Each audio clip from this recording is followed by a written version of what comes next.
안녕하십니까. 방문각 공무원학원 헌법강사 박정신입니다. 여러분 오늘 시험 보시느냐고 정말 수고 많으셨습니다. 지금부터 오늘 시험 본 헌법 문제 해설 강의 시작하도록 하겠습니다.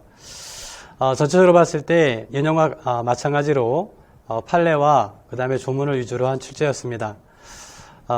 문제 출제 유형을 보게 되면 우리 헌법 총론 부분에서 그 다음에 기본권과 관련해서 보게 되면 각각 10문제가 나왔고요. 합쳐서. 그리고 통치구조가 10문제 나왔습니다. 그 점이 좀 특징이죠.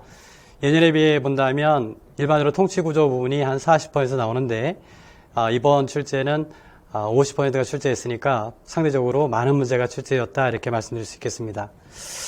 자, 그러면 1번 문제부터 해설 강의 시작하도록 하겠습니다. 자, 국제법, 국제질서에 대한 설명으로 옳지 않은 것은 뭐냐? 이 문제는 헌법 총론 문제였었죠. 이른바 평화와 국가 원리와 관련된 문제였었는데, 정답은 2번입니다. 우리 지문으로 보게 되면, 자유권규약위원회는 자유권규약의 이행을 위해 만들어진 조약상의 기구이므로, 규약에 당사하고 그 견해를 존중하여야 하며, 우리 입법자는 자유권규약위원회의 견해에 구체적인 내용에 구속되어 그 모든 내용을 그대로 따라야 하는 의무를 부담한다. 이른바 자유권규약위원회의 그 결정에 대한 구속력을 인정할 수 있겠느냐와 관련해서 나온 건데요. 우리 헌법재판소는 이른바 양심적 병역 거부자 구제조치 입법 부작위 위헌 사건에서 판시한 내용입니다. 기본적으로 존중은 해야 되지만 바로 이 대목이죠. 다만 인권규약위원회의 심리가 서면으로 비공개 진행되는 점을 고려하면 개인 통보에 대한 자유권규약위원회의 견해에 사업적 판결이나 결정과 같은 법적 구속력이 인정된다고 단정하기 어렵다. 이렇게 판시하고 있어요. 대개지 국제인권규약과 관련해서 나온 판례들이 구속력을 묻는데요. 이 문제 역시 마찬가지로 이 부분을 논점으로 삼아서 출제했다. 이렇게 말씀드릴 수 있겠습니다.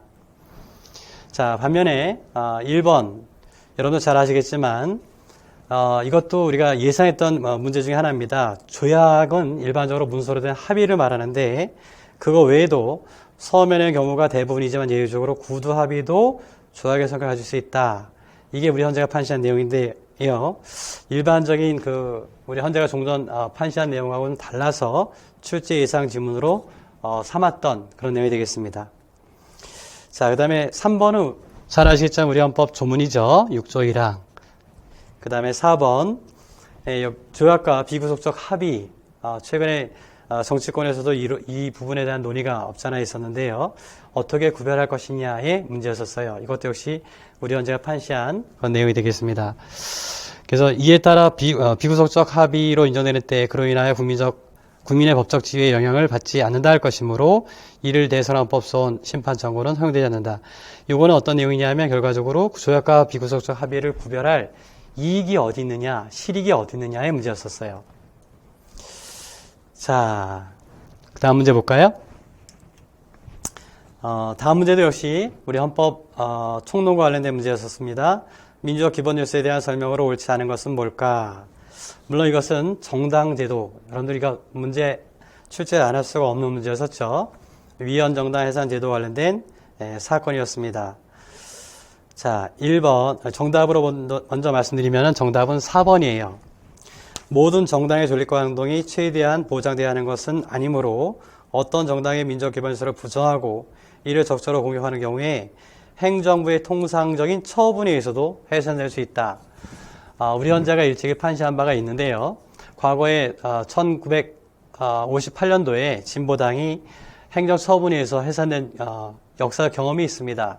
이거에 대한 반성 고려에 의해서 우리 헌법 제8조 사항을 두게 된 거죠.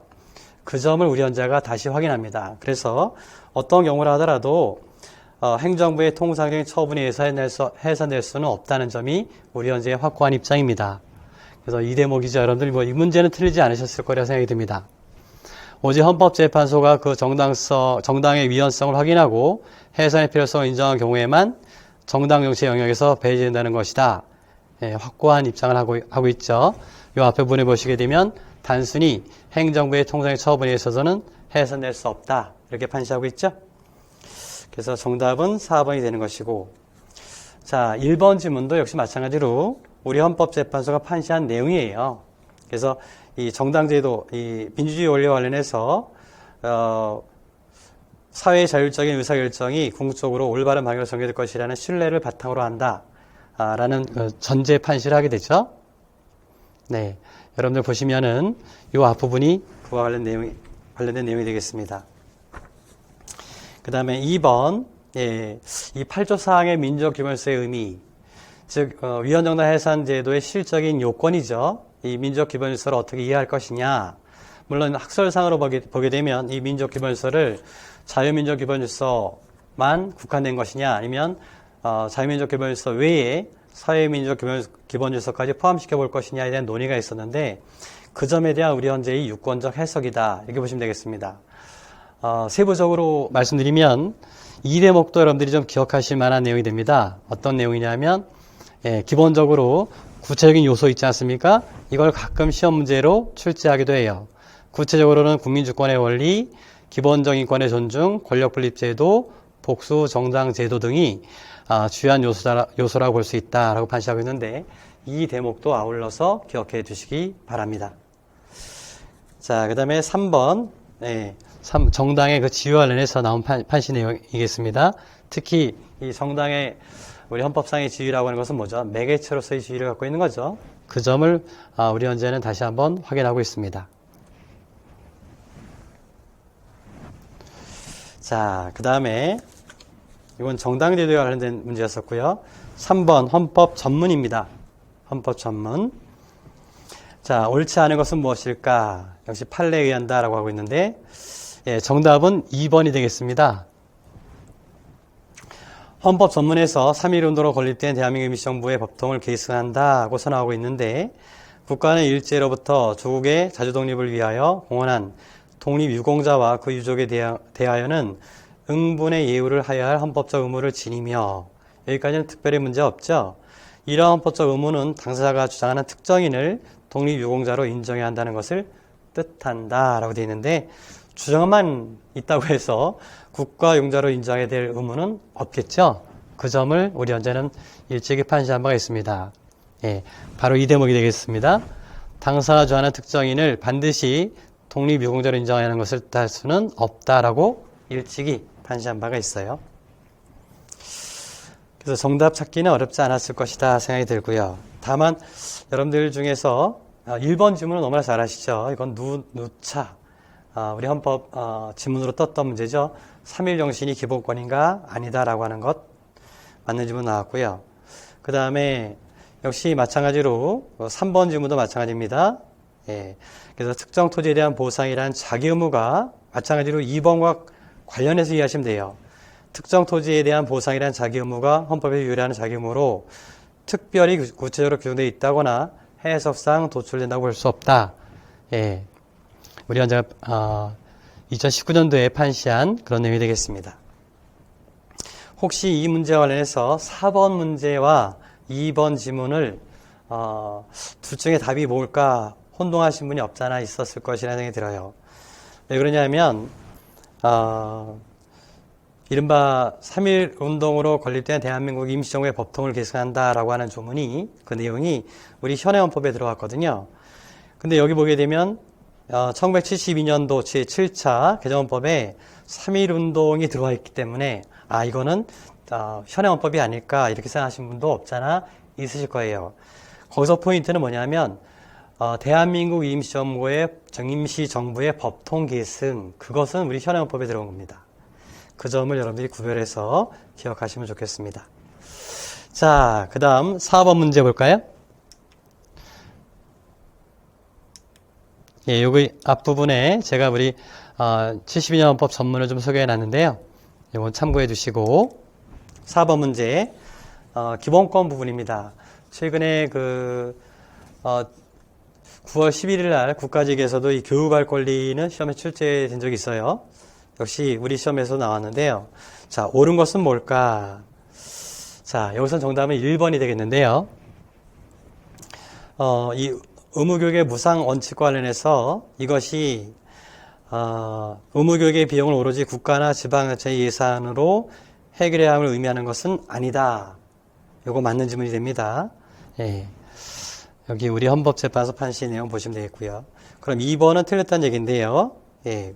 거기 역시 마찬가지로 헌법 31조의 교육할 권리는 국민이 국가에 대해 직접 바로 이 대목입니다. 특정한 교육제도나 학교 시설을 요구할 수 있는 기본권이며, 물론 이 교육할 권리는 적극적인 성격을 갖고 있습니다만, 그렇다고 해서 특정한 교육제도나 학교 시설을 요구할 수 있는 기본권으로 이해하지는 않고 있다는 점. 이거는 우리 3번 문제에서 봤던 것처럼요. 예, 특정인을 독립유공자로 또는 이러면 특별히 쉽게 말하면은 특정 토지에 대한 보상에 대한 자기 의무 이런 걸 인정하지 않는 것과 마찬가지로 이 점에 대해서는 광범위한 입법 형성권을 인정해 준다는 점을 여러분들이 이해하시면 좋겠습니다. 자, 그 다음에 3번. 예. 요 3번은 수시 모집에 있어서 물론 분명히 일반 대학의 자율권이라고 하는 것은 분명히 인정됩니다. 그렇지만 국립교육대학 등이 검정고시 출신자의 수시 모집 지원을 제한한 것은 수시 모집에 지원하려는 검정고시 출신자의 균등하게 교육할 권리를 침해하는 것이 아니다라고 되어 있는데, 우리 현재는 이것을 위헌 판시한 바가 있어요. 예, 이른바 검정고시 출신자에게 대해서 차별할 이유가 있습니까? 예, 수시 모집에 대해서 응시를 제한할 필요가 있을까요? 없겠죠? 예. 자, 그 다음에 4번.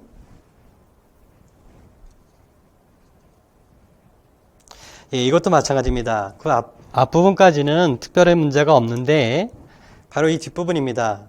헌법 31조 제1항으로부터 국민이 직접 실질적 평등교육을 위한 교육비를 청구할 권리가 도출되느냐? 예, 그거는 인정하지 않아요. 예, 그래서 이 마지막 부분인데요. 이로부터 국민이 직접 실질적 교육평등을 위한 교육비를 청구할 권리가 도출된다고 볼 수 없다. 제가 요거와 관련해서 나머지도 제가 좀 관련돼서 좀 소개해 놨는데요. 여러분들이 이 판례를 통해서 한번 확인해 하시면 좋겠습니다. 자, 그 다음에 5번 문제 볼까요? 평등원칙. 지난 국가직 시험에서는 이 평등권 문제가 출제가 되지 않았었는데요. 우리 시험에서 나왔습니다. 자, 옳지 않은 것은 뭘까? 예, 여기서 정답은 4번입니다. 이것도 나름대로 이제 우리 헌법이 추구하는 평등이라고 하는 건 여러분 잘 아시겠지만은 이른바 절대 평등이 아니라 상대적 평등이고, 상대적 평등이라고 한다면 합리적 이유가 있는 차별은 허용하는 거잖아요. 자, 그 예를 본 겁니다.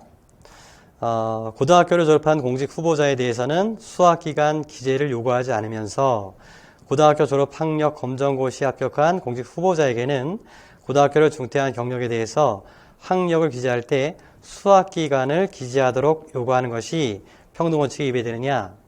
이건 그렇지 않습니다. 왜 그러냐면 검정고시 고등학교를 중퇴한 경력에 대해서 중퇴한 자가 검정고시를 봤다라고 했을 때 그 검정고시를 본 학생들 사이에서는요, 고등학교 과정을 얼마만큼 이수했는지가 다 똑같지 않습니다. 다 다르죠. 예, 반면에 졸업한 분들이라고 한다면 3년이라고 하는 기간이 확정되어 있기 때문에 특별히 수학 기간을 요구할 필요가 없는 거죠. 그런 합리적 이유가 있다라고 해서 우리 헌재가 평등원칙 위반을 인정하지 않았던 그런 사건이 되겠습니다. 자, 그 다음에 1번은 여러분들 너무나 잘 아시죠? 이건 사실은 법치국가 원리와 관련해서도 나온 거고, 이른바 개별사건 법률 금지원칙과 관련해서 나온 지문이죠. 1번이요.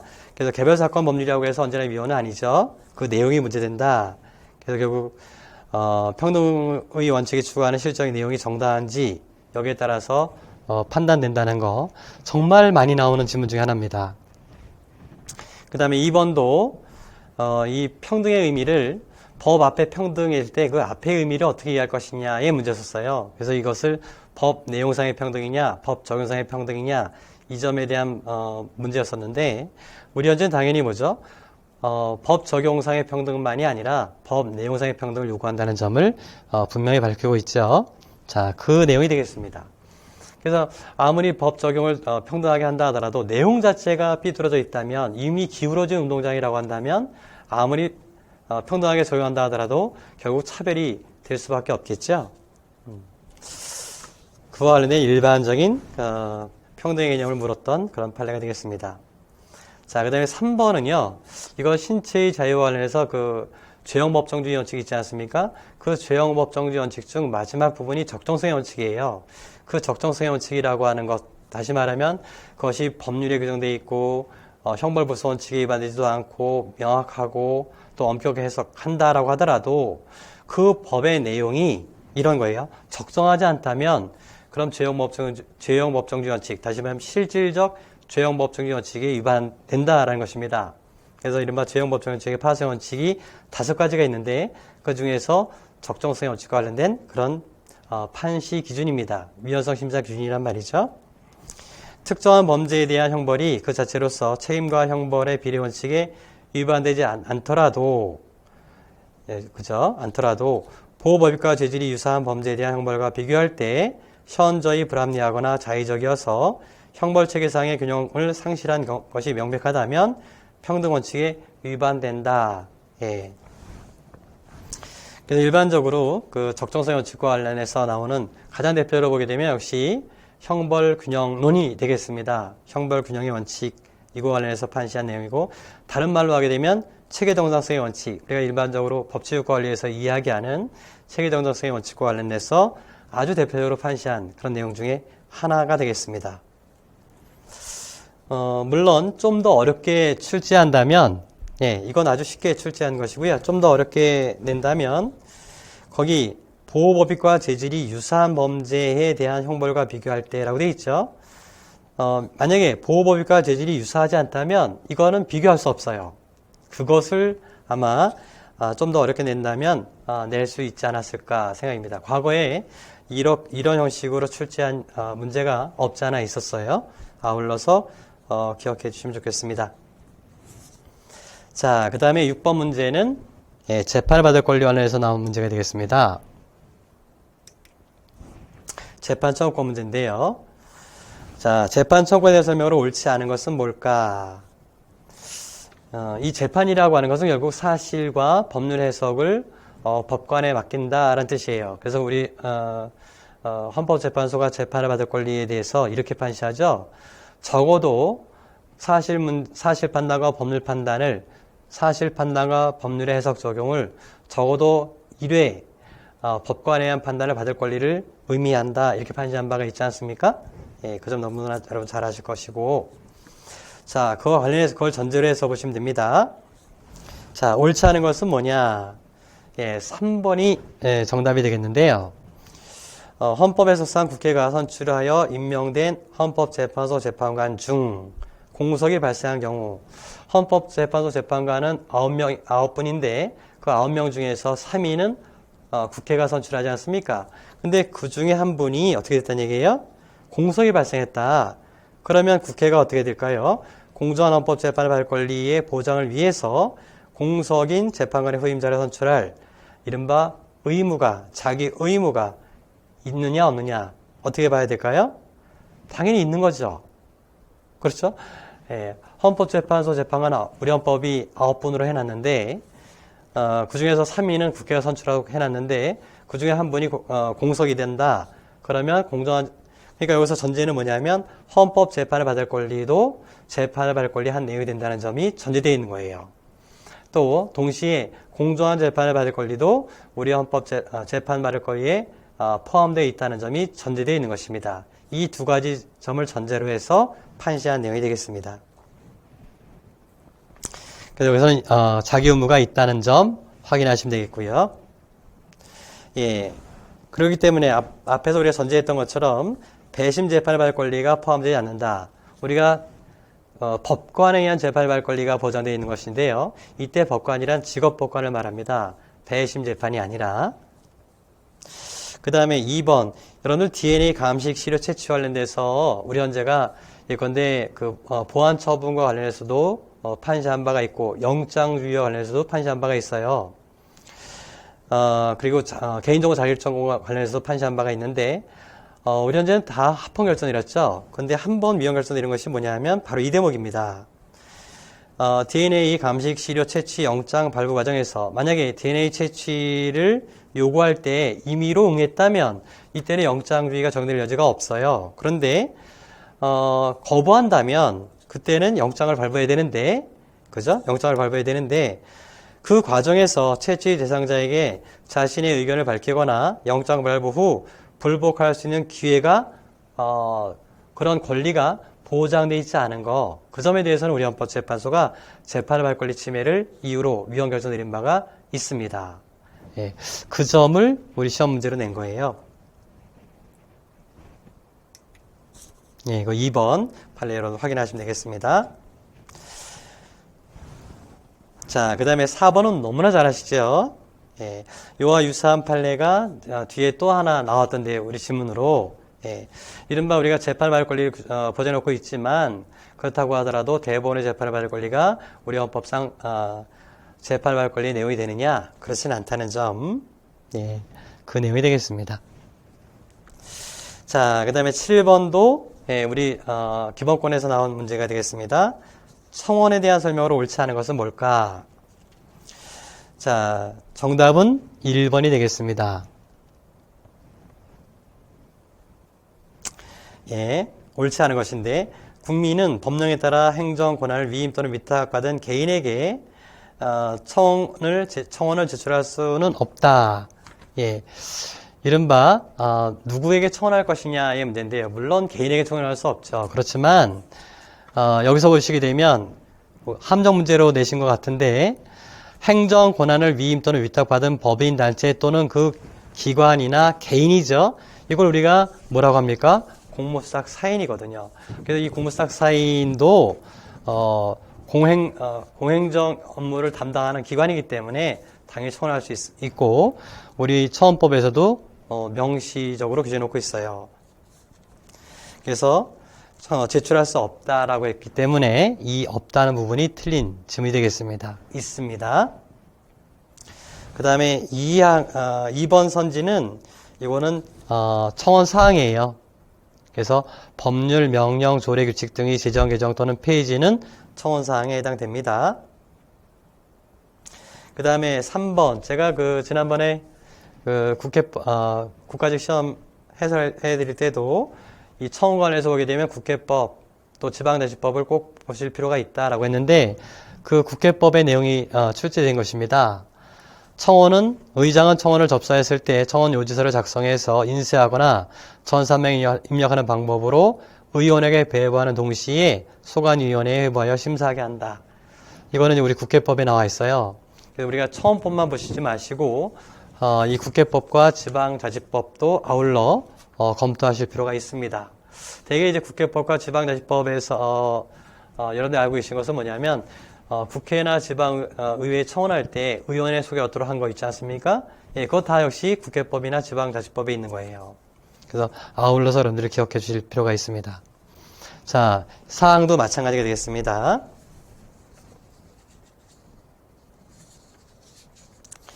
자, 그 다음에 8번 문제 보도록 하겠습니다. 자, 기본권 보호 범위에 대한 설명으로 옳은 것은 뭘까? 우리가 기본권 제한을 논의할 때는요, 기본적으로 기본권 보호 범위를 먼저 확정해야 됩니다. 그래야만 그것이 기본권 제한인지 아닌지를 판단할 수 있기 때문에 그래요.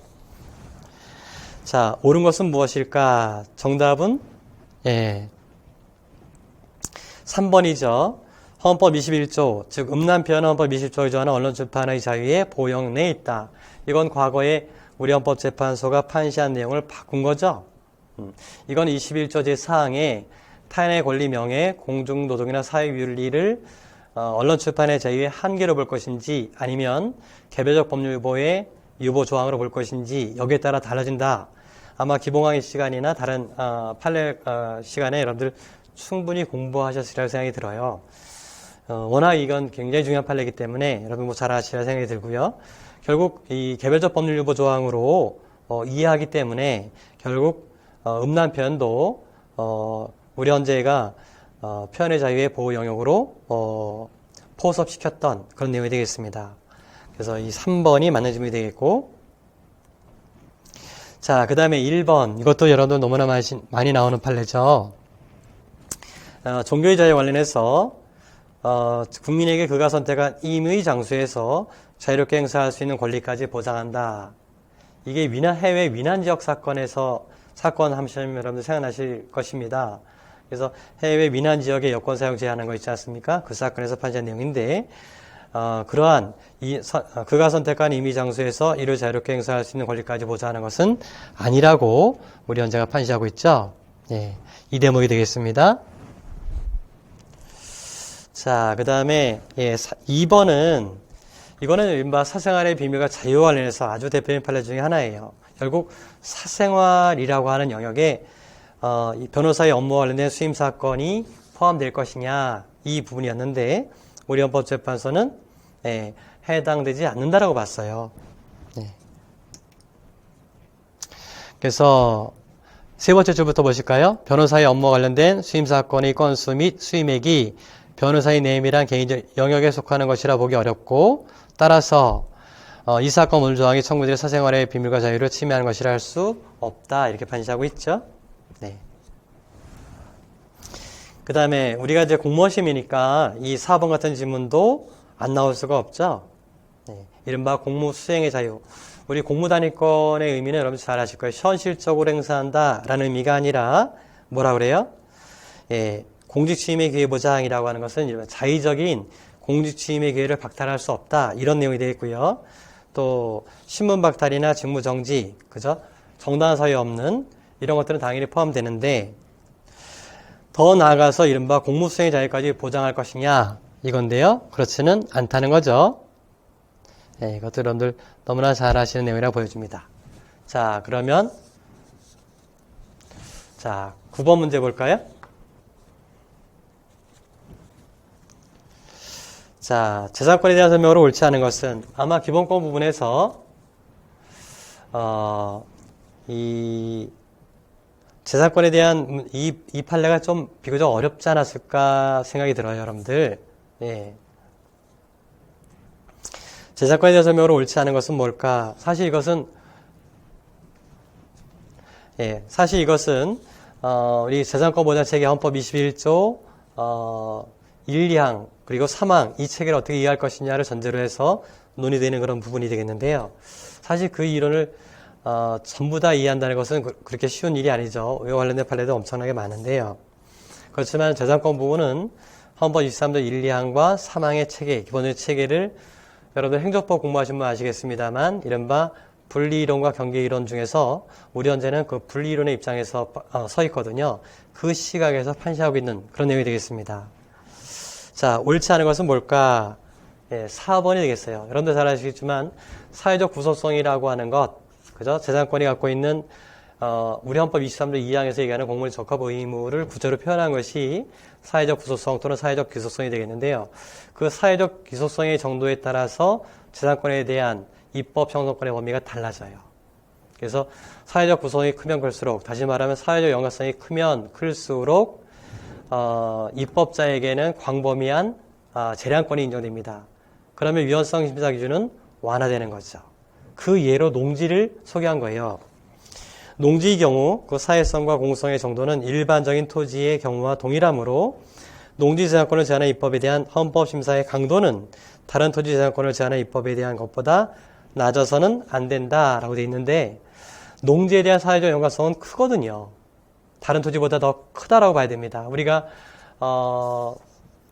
경자유전의 원칙이라고 하는 것도 우리 헌법에서 특별히 규정놓고 있지 않습니까? 그런 점을 놓고 생각해 보게 되면 훨씬 더 물론 다른 토지도 사회적 연관성이 적다라고 얘기할 수 없지만 다른 재산권에 비해서 농지는 특히 크다라고 봐야 되겠습니다.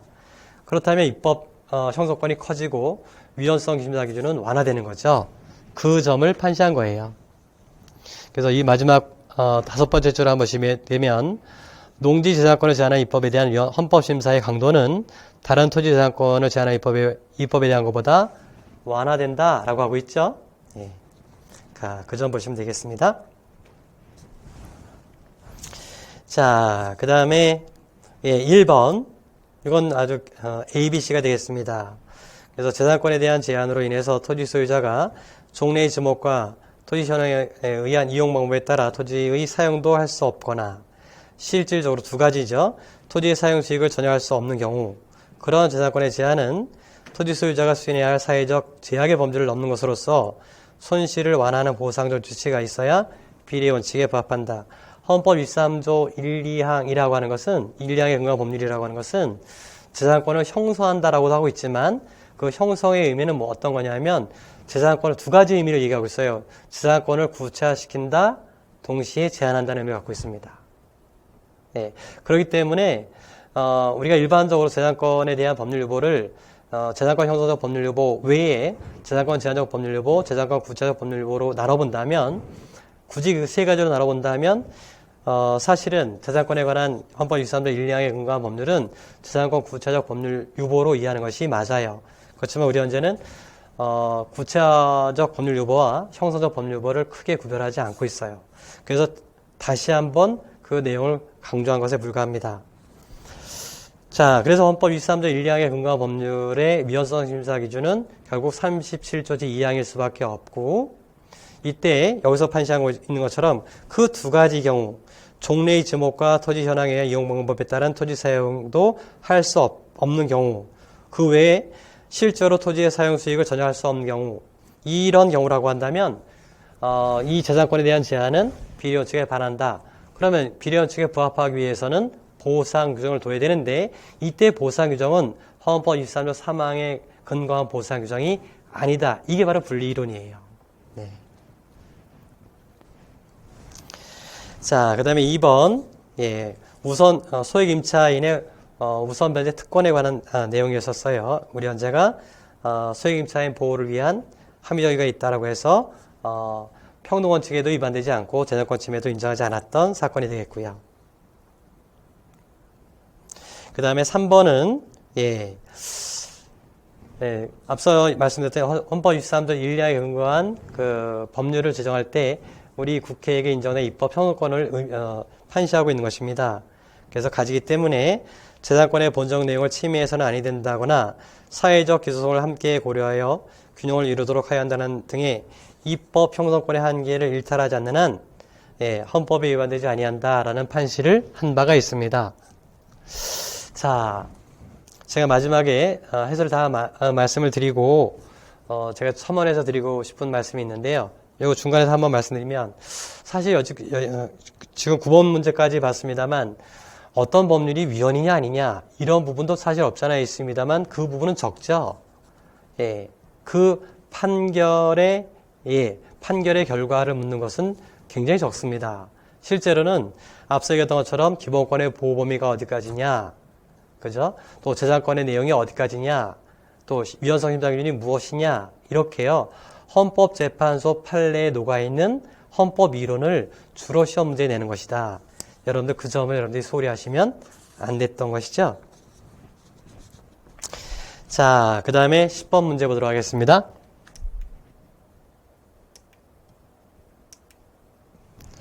자, 요거는 이제 대통령, 통치구조에서 대통령에 관한 부분이 되겠죠. 이 통치구조 앞서 제가 말씀드렸지만 통치구조 부분이 10문제가 나왔는데요. 대통령 부분 3문제, 국회 부분 3문제, 법원 부분 2문제, 헌법재판소 2문제예요. 그래서 다른 연도에 비해서 통치구조의 출제 비중이 좀 늘어났다, 이렇게 말씀드릴 수 있겠습니다. 자, 사면 등에 대한 설명으로 옳지 않은 것은 뭘까? 자, 이거 3번도 우리가 예상했던 문제 중에 하나예요. 왜냐하면 종전 우리 판례가 변경된 것이거든요. 유죄의 확정 판결 후 형선고의 효력을 상실케 하는 특별사면이 있었다면, 원래 특별사면은 형선고의 효력을 상실하게 하는 것이 아니에요. 원칙은 형집행을 면제하는 것이죠. 그런데 예외적으로 형선고의 효력을 상실케 하는 특별사면도 할 수 있거든요. 그럼 형선고의 효력이 없으니까 그럼 재심의 대상이 되는 판결이 없을 거 아니냐. 그렇기 때문에 재심 대상이 되지 않는다. 이렇게 봤던 판례가 종전 대법원 판례입니다. 그런데 우리 대법원이 여기 보시는 것처럼 2015년도에 이 판례를 변경하게 돼요. 제가 마지막 동형 모의고사에서도 이 판례를 제가 소개해 드렸는데요.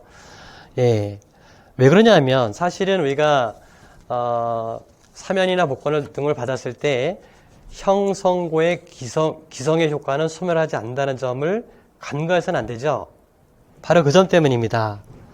그래서 형선고의 법률적 효과만 장래를 향하여 소멸할 뿐이고 확정된 유죄 판결에서 이루어진 사실 인정과 그에 따른 유죄 판단까지 없어지는 것은 아니므로 유죄 판결은 형선고의 효력만 상실한 채로 여전히 존재하는 것으로 보아야 하고, 그런 점에서 재심에 이익이 있다라고 판시했던 그런 내용이 되겠습니다. 이것을 이제 문제로 삼았던 것이고요. 그 다음에 1번은 뭐 절차입니다. 잘 아실 거고.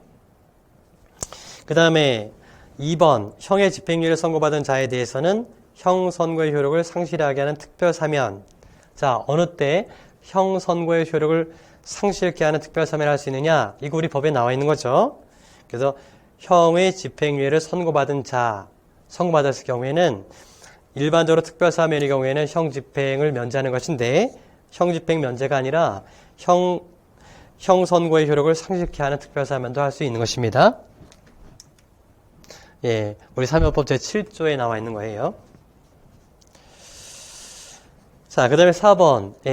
우리가 형을, 여러 개의 형을 선고할 수 있거든요. 근데, 자유형하고 재산형을 선고할 수 있는데, 그 중에서 무엇을 사면 대상을 할 것이냐라고 하는 것은 사면권자의 재량이다라고 하는 부분이에요.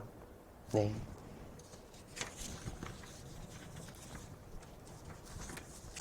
자, 다음 문제, 11번 문제 볼까요? 역시 대통령 부분이 되겠습니다. 옳지 않은 것은 뭘까? 여기 정답은 3번인데요. 바로 어떤 부분입니까?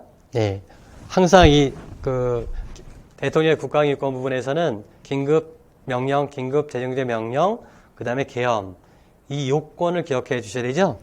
그래서 계엄 같은 경우에는 국회의 집회는, 요건이 아닙니다만, 긴급 명령과 긴급 재정제 명령의 차이점이죠. 여기서 얘기하는 긴급 명령의 경우에는 국회의 집회가 불가능 때 안에서 하죠.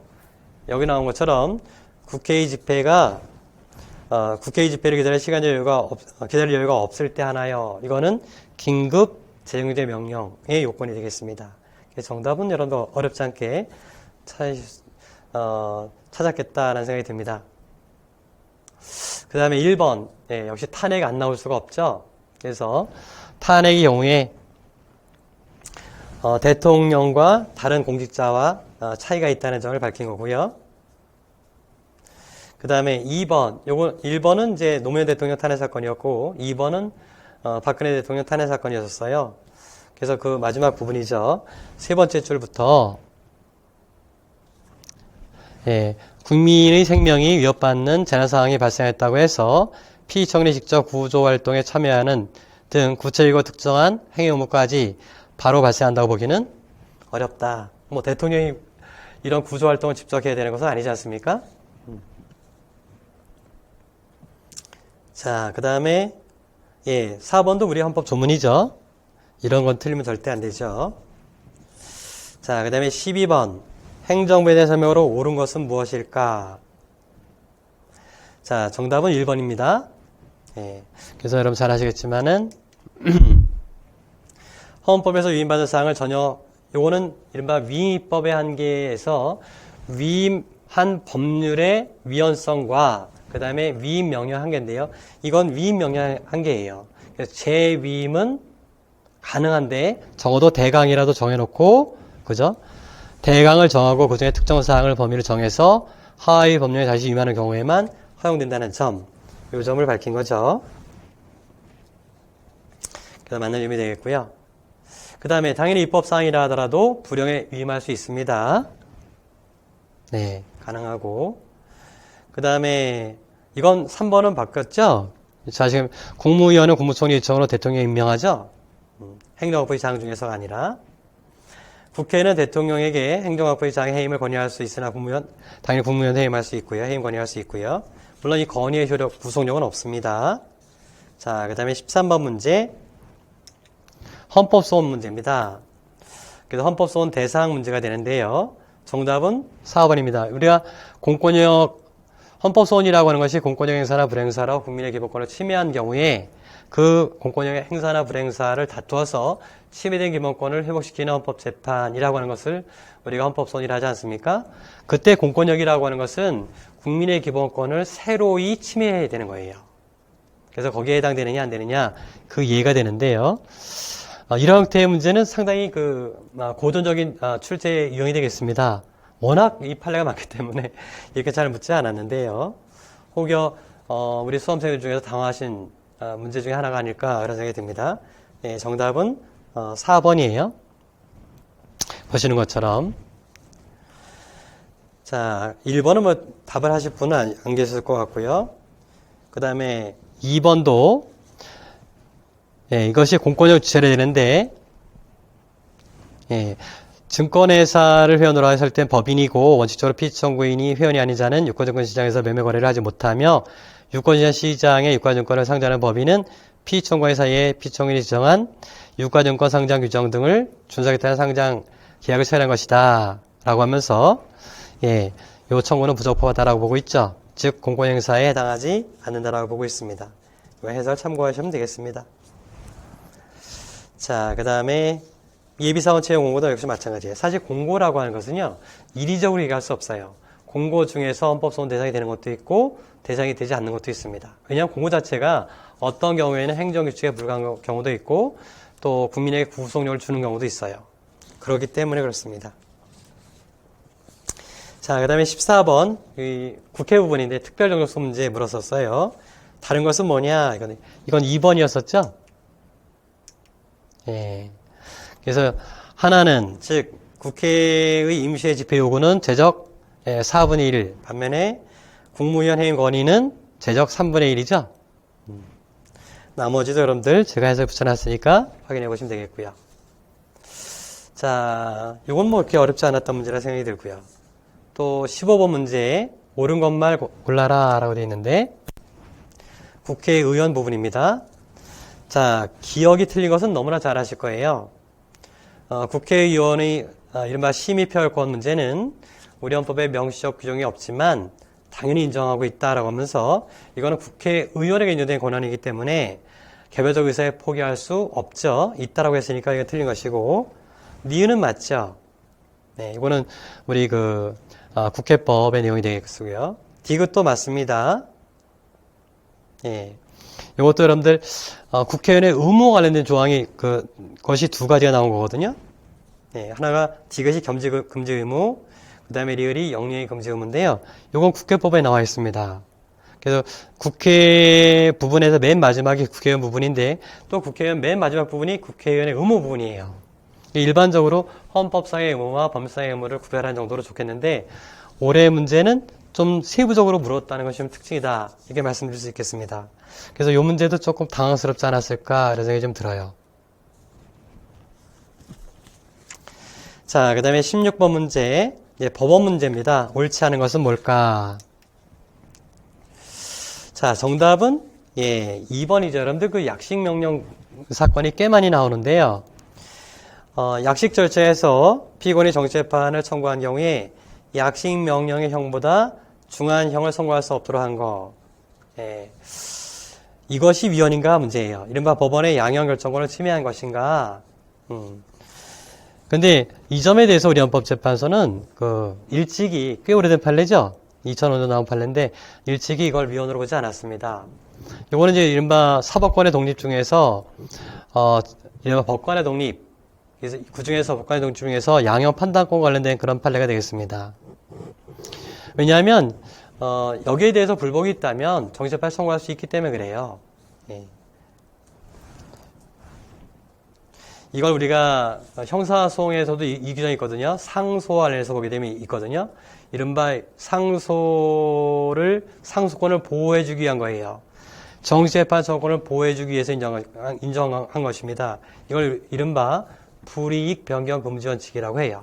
그래서 형사소송법상의 불이익 변경 금지 원칙도 우리 헌재가 합헌 결정 내렸고요. 또 이 약식 명령 관련돼서도 우리 헌재가 합헌 결정 내린 바가 있습니다.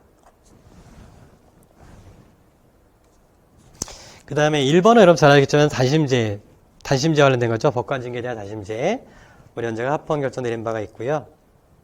그 다음에 3번은 우리가 앞서 봤던 대법원의 재판발 권리 관련된 판례가 되겠습니다. 4번이요. 요 3번은 이제 이른바 법원조직법 제8조 파기 환송 판결의 기속력이라고 하는 것입니다. 이것이 파기 환송 판결의 기속력. 이것이 이른바 법관의 양형 판단권을 침해한 것이냐, 법관의 재판할 권리를 침해한 것이냐, 이른바 사법권 독립에서 재판상 법관의 독립을 침해해서 위헌인가 문제 삼았던 내용이 되는데요. 사실 이것은 이러한 파기 환송 판결의 기속력을 인정하지 않게 되면 무한 반복을 하게 되겠죠. 원심법원의 판결을 상소심에서 파기했다. 그럼 다시 원심법원으로 돌아가거든요. 그건 거기서 기속력을 인정하지 않게 되면, 이런 부정적 판단에 구속력을 인정하지 않게 되면, 그러면 원심법원은 다시 동일한 판단을 할 것이고, 그럼 다시 상소심에서 다시 파기할 것이고, 그런 이게 신급제도를 도입한 이유가 없죠. 그런 점 때문에 우리 헌재가 합헌 결정 내렸던 내용이 되겠습니다. 자, 그 다음에 17번. 법원의 설명을 옳지 않은 것은 뭘까? 자, 기억은 틀렸죠. 법관 정년제도는 우리 헌법이 규정해 놓고 있지만 정년을 얼마나 할 것이냐 하는 것은 법률을 정하도록 해놓고 있습니다. 그래서 우리 헌재가 이거는 헌법 개정 사항이 아니다라고 보시면 되겠고요. 정년만 연장하는 거. 그 다음에 대법원장의 임기를 유연으로 하며 법률 정한 바에 의해서 연임할 수 있다. 대법원장도 중임 제한이 있어요. 법관은 재직 중 대법원장 허가가 없더라도 보호수를 받지 않는다면 국가기관 외의 법인단체 임원으로 취임할 수 없습니다. 있더라도 없어요. 이거는 안 됩니다. 법원주의법에 나오는 내용이 되겠고요. 그다음에 반면에 리을은 맞는 질문이 되겠습니다. 그래서 금고 이상의 형을 선고받은 사람은 법관으로 임명할 수 없다. 요거는 이제 법원조직법 요거 디귿은 이른바 겸직금지 의무 관련해서 나왔던 내용이 되겠고요. 그 다음에 요 리을은 법관 자격과 관련된 우리 조문이 되겠습니다.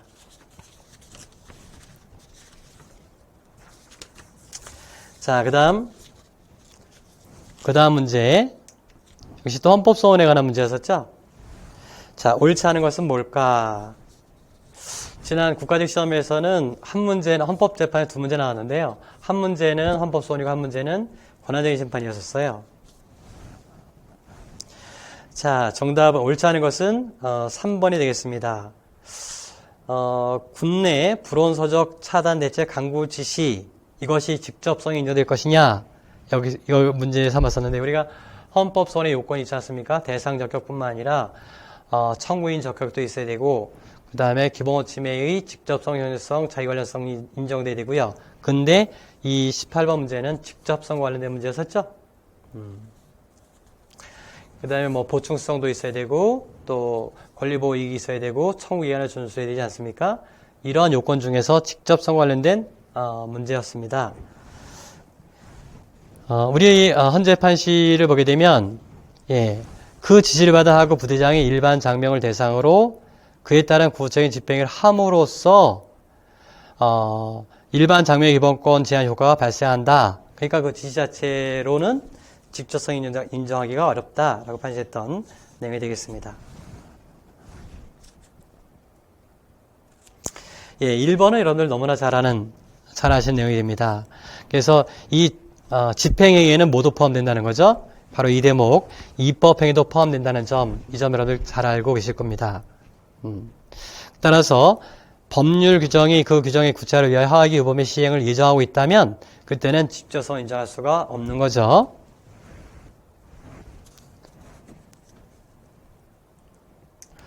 자, 2번도 이게 재량행위라고 한다면, 그죠? 재량행위라고 한다면 요거는 4번 지분과 관련해서 이해하시면 더 좋겠습니다. 헌법소원 대상이 될 수 있는 법률은 법률에 기한 다른 집행위를 기다리지 않고 직접 국민의 기본권을 침해하는 법률이 하지만 구체적 집행위가 존재한다 하여 언제나 반드시 법률 자체에 대한 헌법소원 심판 청구 적법성이 보존되는 것은 아니고 집행위가 존재하는 경우에도 구제할수가 없거나 구제할수 있다 하더라도 권리구제의 기능성이 없고 다만 기본권 침해 당한 자에게 불필요한 구제 절차가 강요하고 법게 되지 않는 경우 이럴 때는 뭐죠? 예, 이럴 때는 예외를 인정해준다라고 하는 거죠. 법령이 이리적이고 명백한 것이어서 집행기관이 심사와 재량 여지없이 그 법령에 따라 일정한 집행일을 하여야 하는 경우 이것을 고려해 본다면 재량행위라고 한다면 어떻게 되겠어요? 재량행위라고 한다면 해도 되고 안 해도 되는 거란 말이에요. 그럴 경우에는 직접소 인정할 수가 없는 거죠. 그래서 4번 지문만 제대로 이해하셨다면 요 2번 지문도 충분히 이 지문이 맞는 지문이라는 것을 아실 수 있었을 것입니다. 자, 그 다음에 19번. 이건 헌법 총론 부분, 지방자치와 관련된 부분이었는데요. 자, 옳은 것을 골라라 이건데. 자, 기역. 헌법상 지방자치제도 보장의 핵심 영역 내지 본질적 부분이 지방자치단체에 의한 자치행정을 보장하는 것이므로 사실 지방자치제도의 본적 요소는 세 가지죠. 자치단체 보장, 자치사무 보장, 자치기능 보장이잖아요. 그러니까 핵심 영역 내지 본적 부분이 지방자치단체에 의한 자치행정을 보장하는 것이므로 현행 법에 따른 지방자치단체의 중층구조를 계속하여 존속할 것인지 여부는 입법자의 입법 형성권 범위에 포함되지 않는다라고 되어 있는데 이 자체가 모순이에요. 왜냐하면 이른바 지방자치단체 자체가 법률에 의해서 지방자치단체가 된 거예요. 여러분 중층구조와 단층구조라고 하는 것은 다른 것이 아니라 우리가 기초자치단체하고 광역자치단체를 구별해 보시면 됩니다.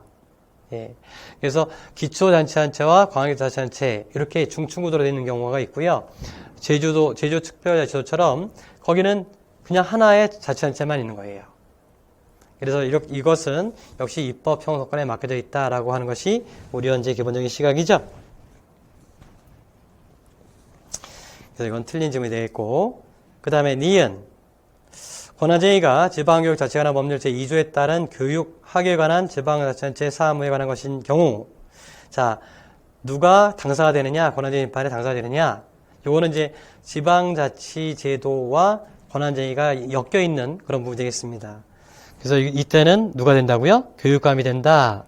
이 교육감을, 여기서의 교육감은 마치 지방자치단체 장의 역할을 하게 되는 거죠. 교육과 학예에 관한 사무의 경우에 우리 법에 나와 있는 우리 헌법재판소법에 나와 있는 내용이 되겠습니다. 맞는 점이 되겠고, 그 다음에 지방의회 의원과 지방자치단체장을 선출하는 지방선거는 당연히 뭐죠? 지방자치의 존립을 위한 자치사무죠. 그러니까 역시 이 비용도 원칙적으로 해당 자치단체가 부담하는 것이 원칙이 되겠죠. 그 판례입니다, 여러분들. 이 사건, 2008년도에 나온 사건, 이것도 맞는 점이 되겠고요. 리을은 틀린 질문이 되겠는데요. 법령에 위반되거나 재판 중인 사항에 대해서는 이건 주민투표 대상이 아닌 거죠? 네, 이 주민투표법에 나와 있는 것입니다. 네. 자, 마지막 20번 문제가 되겠습니다. 정답 찾기는 어렵지 않았는데요. 내용상으로 보게 되면 여러분 상당히 어려운 질문으로 문제로 느끼시지 않았을까. 역시 이것도 제가 국가직 문제 해설해 드리면서 이 입법 절차, 특히 국회 의사 절차 부분에서 우리 헌재가 굉장히 무게 있는 판시를 꽤 많이 했어요. 그런 부분들이 우리 시험에 본격적으로 출제가 안 됐거든요. 근데 이제 출제할 만한 그 상황이 성숙했다라고 예상이 됐었습니다. 그것이 우리 이번 시험에 나왔어요. 정답은 물론 어렵지 않았습니다. 여러분 잘 아시겠지만 2번이 정답이죠? 옳지 않은 것. 원래 위원회도 공개가 원칙이고 소위원회 공개가 원칙입니다. 국정감사 조사위원회가 공개가 원칙이에요. 그렇지만 정보위원회는 뭐죠? 비공개가 원칙이에요. 그래서 2번이 정답이죠. 그 다음에 1번은 이른바 국회법에 따른 국회의장의 직권상정 권한. 이 과거에는요, 국회의장의 직권상정이라고 하는 것이 남용된 적이 있었어요.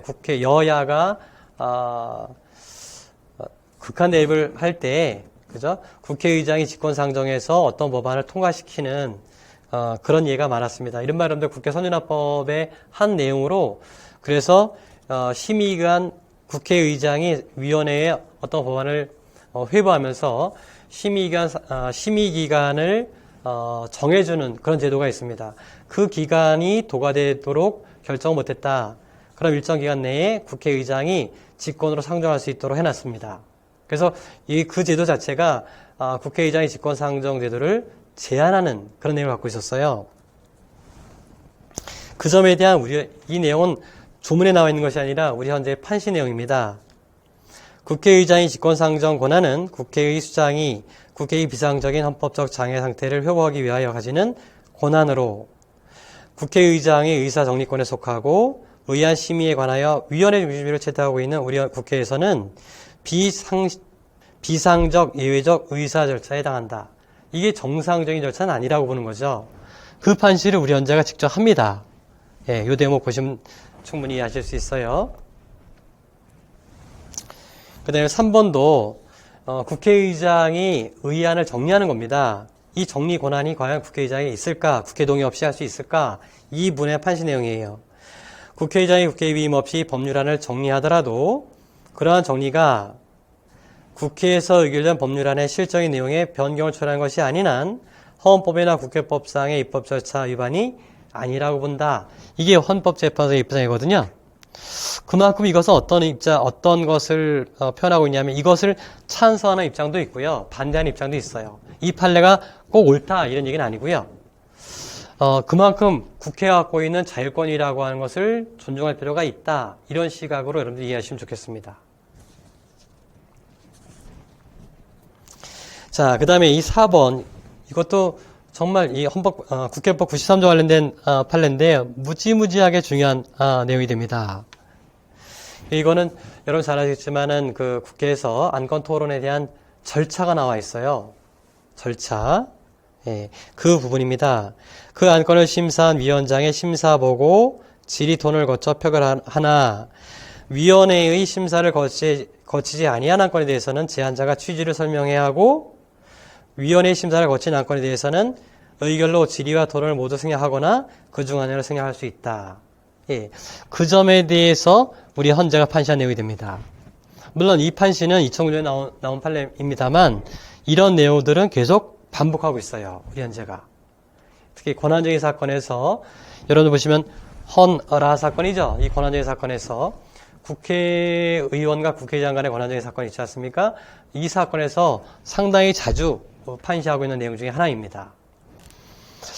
그래서 여러분들 시험 다 보셨기 때문에 그래서 여러분들 올해 합격하시길 정말 진심으로 바라지만 만약에 여러분들 뜻하지 않은 결과를 받으셨다면 할 때 이런 부분들은 여러분들 좀 유념해서 정리해 줄 필요가 있습니다.